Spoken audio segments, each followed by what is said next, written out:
potensi terjadinya yakin kabinet atau kabinet yang diisi oleh profesional dan berkompeten, tentu ini akan menjadi sebuah tantangan berat, dan karena itu potensi yakin kabinet secara murni atau secara total saya kira hampir mustahil.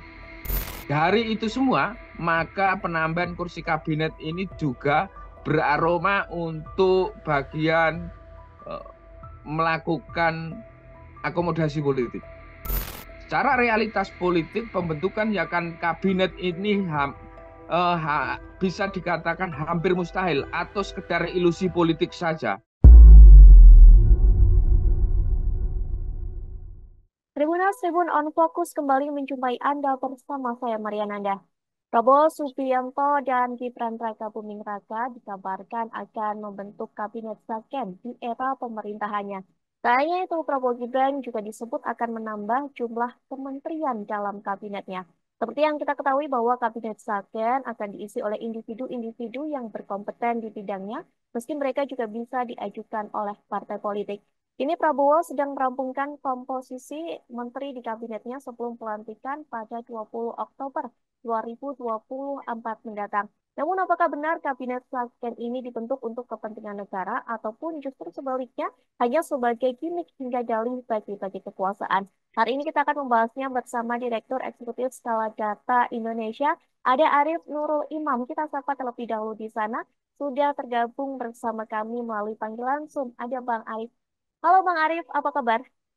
Halo Mbak, kabar baik, Alhamdulillah sehat selalu. Alhamdulillah Bang Arief, seperti yang tadi sudah saya sampaikan begitu ya. Bagaimana pandangan Bang Arief sendiri saat Prabowo dan Gibran ingin membentuk kabinet second di era pemerintahannya? Iya, saya kira wacana ajakan kabinet itu hampir muncul dalam setiap kepemimpinan baru, terutama sejak reformasi digulirkan. Setiap pemimpin hasil pemilihan presiden hampir semua menggulirkan wacana yakin kabinet. Namun demikian, apakah wacana yakin kabinet di tengah situasi politik Indonesia hari ini itu realistis dan real dengan situasi politik hari ini? Ini tentu yang menjadi pertanyaan. Jika kemudian kita melihat realitas politik hari ini yang multi partai dan ada semangat dari Pak Prabowo Subianto untuk melakukan konsolidasi dengan diksi persatuan semua kekuatan politik bangsa, maka potensi terjadinya yakin kabinet atau kabinet yang diisi oleh profesional dan berkompeten, tentu ini akan menjadi sebuah tantangan berat, dan karena itu potensi yakin kabinet secara murni atau secara total saya kira hampir mustahil. Hmm. Sebelum kita membicarakan kabinet second ini lebih dalam lagi, Prabowo juga dikabarkan ini Bang akan menambah jumlah kementerian dalam kabinet pemerintahannya begitu ya menjadi 44 kementerian. Bagaimana Bang Arief sendiri melihat kabinet gemuk ini apakah efisien atau tidak dalam artian apakah ini sebagai bagi-bagi kekuasaan begitu? Ya, kalau isu yang beredar, Kabinet Prabowo Gibran akan menambah kementerian atau badan setingkat kementerian, di mana isu yang beredar terdapat 44 badan dan kementerian. Karena itu, jika itu benar dengan adanya 44 kementerian, artinya terjadi pembengkakan kementerian atau lembaga setingkat negeri yang dampaknya tentu akan menyangkut banyak hal, mulai dari soal efisiensi, anggaran, kinerja, dan lainnya, dan sebagainya. Apakah ini bermaksud untuk meningkatkan kinerja dan efektivitas dalam mewujudkan program Prabowo Gibran? Tentu ini juga masih kita lihat sejauh mana dari kementerian-kementerian yang kemudian disorongkan oleh Prabowo Gibran ke depan.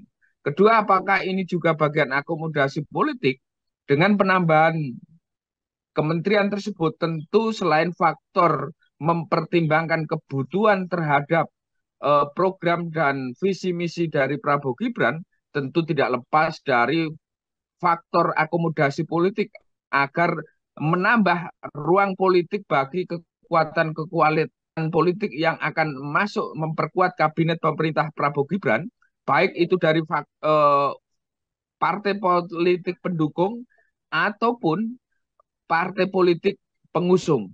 Partai politik pengusung yang dalam Pilpres kemarin mengusung misal seperti Gerindra, Golkar, Pan Demokrat, Prima, Gelora, PSI, dan ada juga tambahan dari partai pendukung yang potensi masuk seperti Nasdem, PKB, dan PKS. Tentu juga ada potensi dari Partai Perindo yang meskipun tidak lolos di parlemen, ini juga rumornya akan masuk. Dari itu semua, maka penambahan kursi kabinet ini juga beraroma untuk bagian eh, melakukan akomodasi politik. Hmm. Apakah itu juga berlaku, Bang, untuk Kabinet Slaken begitu ya? Karena Kabinet Slaken ini uh, akan diisi oleh orang-orang atau individu yang profesional sesuai dengan bidangnya. Atau apakah memang Kabinet Slaken ini dimaksudkan atau ditujukan untuk hal-hal seperti itu? Atau memang justru hal ini menjadi salah satu juga bagian untuk mengakomodasi banyak pihak ataupun dalih dan gimmick dari Kabinet Slaken sendiri? Ya, soal ini tentu saya punya analisa sendiri yang sering Hmm. saya sampaikan di banyak media, baik dalam setiap penyusunan kabinet pemerintah baru. Setidaknya dari hasil analisa saya atau pendapat saya ada tiga mekanisme rekrutmen menteri yang berdasarkan eh, tiga faktor. Pertama, faktor basis meritokrasi, yakni rekrutmen berbasis kompetensi, pengalaman, rekam jejak, integritas, dan lainnya, dan sebagainya. Itu yang kemudian disebut profesional. Kedua, rekrutmen menteri berbasis akomodasi politik, yaitu rekrutmen menteri sebagai alat untuk memberi ruang atau mengakomodasi kekuatan politik yang ingin bergabung dalam pemerintah yang akan dibentuk. Ketiga yaitu faktor kombinasi antara basis meritokrasi dan basis akomodasi politik. Artinya apa? Artinya dari setiap menteri yang dipilih tentu dia merupakan representasi kekuatan politik, misalnya partai politik, dan juga memiliki kompetensi pengalaman di bidang tertentu yang itu akan menunjang ketika terpilih menjadi menteri. Dari itu semua maka kita bisa melihat apakah kemudian eh, men, eh, kap, wacana yakin kabinet yang akan dibentuk Prabowo Gibran ini sekedar wacana atau kemudian realistis. Secara realitas politik pembentukan yakin kabinet ini bisa dikatakan hampir mustahil atau sekedar ilusi politik saja.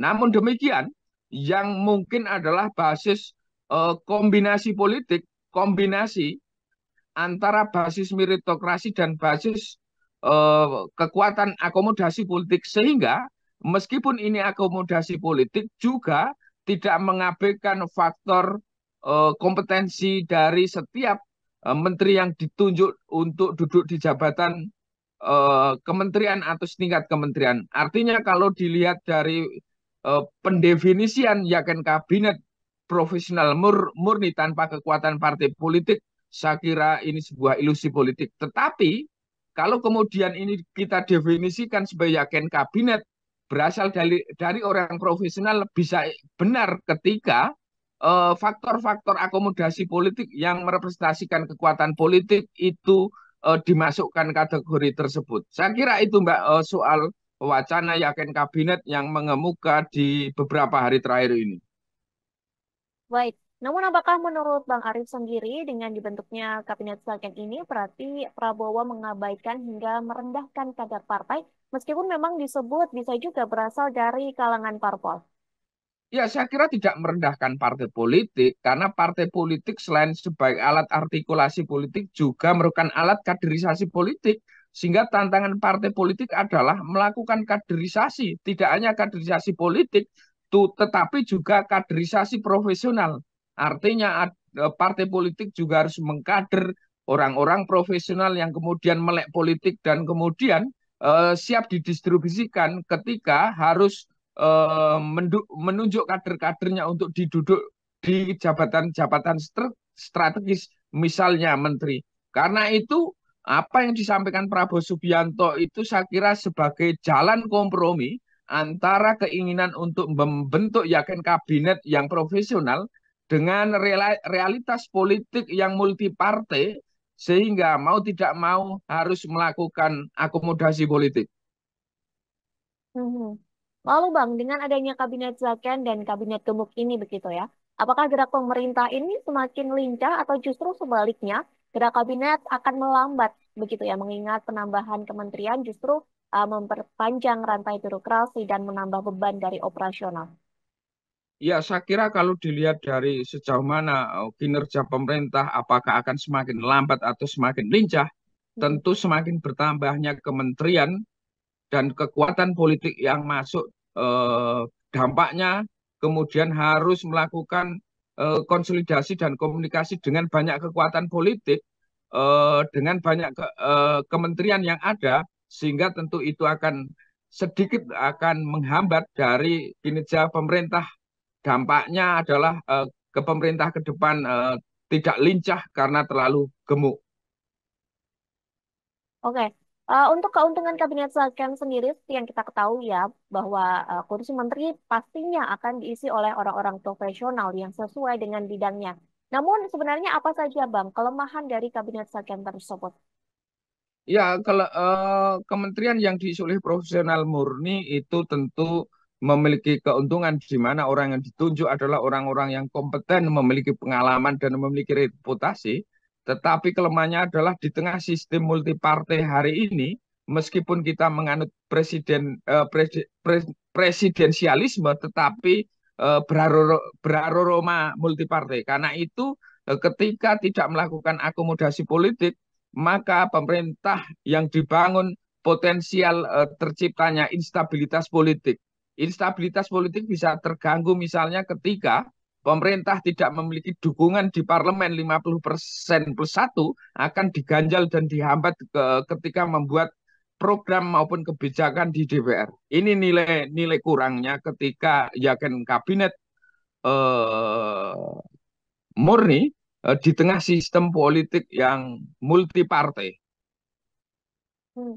Bang Arif, pada era pemerintahan Joko Widodo dulu sempat juga eh, digulirkan begitu ya, diusulkan bahwa Jokowi harus atau agar bisa untuk membentuk kabinet Zaken. Sementara sekarang Prabowo di masa kepemimpinan awalnya ini sebelum dilantik, Prabowo sudah membentuk atau sudah menganulir uh, dari kabinet Zaken tersebut. Bagaimana menurut Bang Arif sendiri melihat hal tersebut dari Kalau cuma Jokowi? Mm-mm. Jokowi dulu juga menjanjikan bagaimana akan membentuk kabinet profesional, yakin kabinet, tetapi Mm-mm. faktanya tidak harus berbenturan dengan realitas politik. Karena itu Jokowi juga tidak bisa menunaikan janjinya untuk membentuk kabinet profesional seperti di eh, pemerintah 2014-2019 dan juga makin akomodatif di pemerintah 2019-2024. Wacana yakin kabinet itu adalah wacana yang bagus, tetapi dalam konteks politik Indonesia sekedar ilusi politik saja karena tidak berbasis pada realitas politik yang ada. Siapapun jadi presiden, saya kira akan melakukan akomodasi politik dalam formasi kabinet untuk menciptakan stabilitas politik dan dukungan dari partai politik di Senayan sehingga kebijakan dan program-programnya tidak diganjal dan dihambat oleh para wakilnya di DPR. Hmm. Bang Arif, kabinet Zaken ini juga sejatinya pernah dilakukan begitu ya di era Soekarno, namun hanya berumur sekira cuma 1 tahun. Apakah nasib ini juga akan terjadi di era pemerintahan Prabowo jika memang janji Prabowo ini akan direalisasikan untuk membentuk kabinet Zaken? Ya, saya kira akan bernasib serupa seperti yang saya sampaikan tadi bahwa kelemahannya dari yakin kabinet ini kekuatan pemerintah menjadi lemah, potensi terjadi instabilitas politik. Tetapi saya tidak yakin Prabowo Subianto akan menyusun yakin kabinet yang hanya melihat faktor kompetensi dan mengabaikan faktor akomodasi politik. Kita tahu misalnya kasak-kusuk partai politik telah menyodorkan kader-kadernya untuk duduk di kementerian atau setingkat kementerian.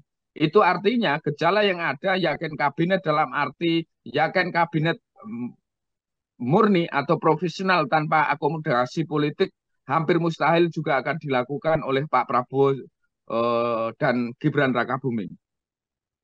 Baik, Bang Arief, PDIP mendukung ide Prabowo begitu ya terkait Kabinet Zaken. Apakah ini juga menjadi isyarat bahwa PDIP akan bergabung ke pemerintahan Prabowo Gibran yang kini posisinya partai berkepala banteng ini justru sebagai oposisi?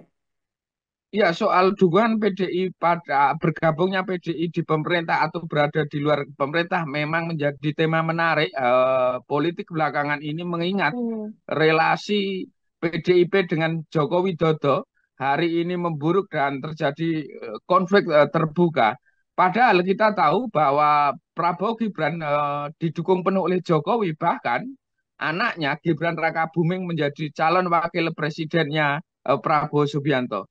Karena itu apakah PDIP atau masuk di pemerintah Jokowi atau tidak?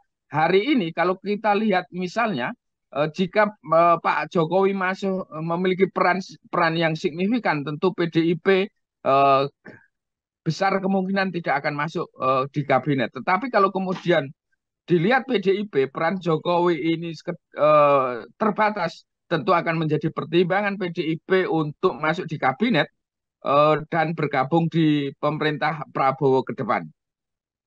Baik, yang terakhir sebagai closing statement juga kami meminta untuk Bang Arief menyampaikan pendapatnya tentang Kabinet Zaken.